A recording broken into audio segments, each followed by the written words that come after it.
पण रोटाब्लेटर हा असा असतो की अडथळा जो अँजिओप्लास्टीचा प्लाक आहे तो फार टणक आहे, कॅल्शियम आहे आतमध्ये, तो प्लास्टिकच्या बलूननी ढकलला जाणार नाही. तर रोटाब्लेटर नावाचं हे रोटेटर असतं, त्याच्या पुढे डायमंडचे खडे लावले, हिऱ्याचे खडे, कॅल्शियम सारखा टणक भाग कापून काढण्यासाठी ते डायमंडचे खडे 1,00,000 रेव्होल्युशन पर मिनिटने असं कर्र असं फिरत ते जातं. आणि दाढी करताना आपला केस फक्त कापला जातो आणि स्किन कापली जात नाही, तसं ते फक्त कॅल्शियम कापतं आणि हृदयाच्या रक्तवाहिनीला आतून ते त्रास देत नाही. आणि मग स्टेंट बसवणं इथे खूप सोपं जातं. बऱ्याच लेडी पेशंट येतात म्हणून आम्हाला ते रोटाब्लेटर करायचंय, कारण त्याला पुढे हिरे लावलेले असं त्यांना कुठनं तरी कळलेलं असतं, डायमंड्स.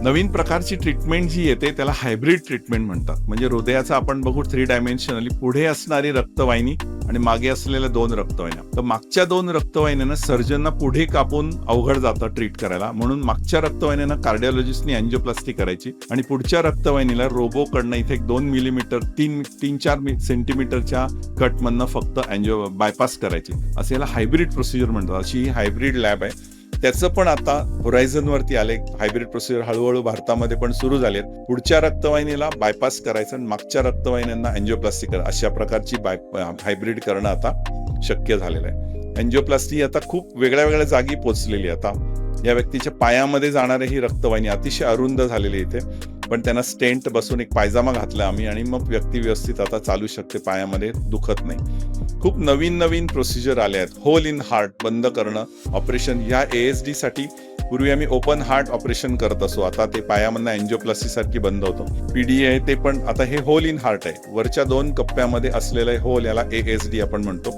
याला एक बटन आतून बसून आपण ते बंद करतो. अँजिओप्लास्टीसाठी टाका नाही, भूल नाही, अनेस्थेसिया नाही, शरीरावरती घाव राहत नाही. 1 दिवस हॉस्पिटलमध्ये राहायला लागतं.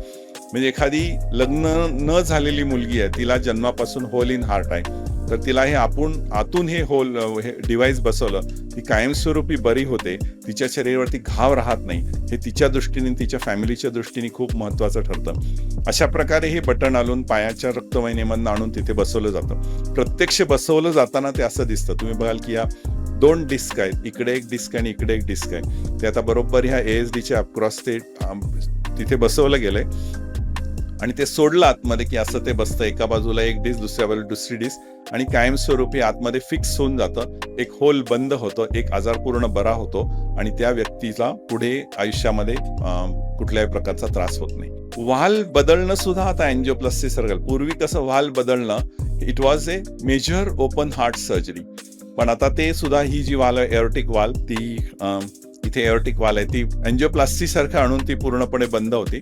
आतापर्यंत हे 75-80 वर्षाचे जे लोक आहेत त्यांना ओपन हार्ट सर्जरी करणं शक्य नाही, अशांसाठी हे ठेवलेलं आहे. पण लवकरच पुढच्या काही वर्षांमध्ये वाल रिप्लेसमेंट हे सुद्धा अँजिओप्लास्टीच्या द्वारे होईल. ओपन हार्ट सर्जरी त्याच्यामध्ये पण मागे पडेल.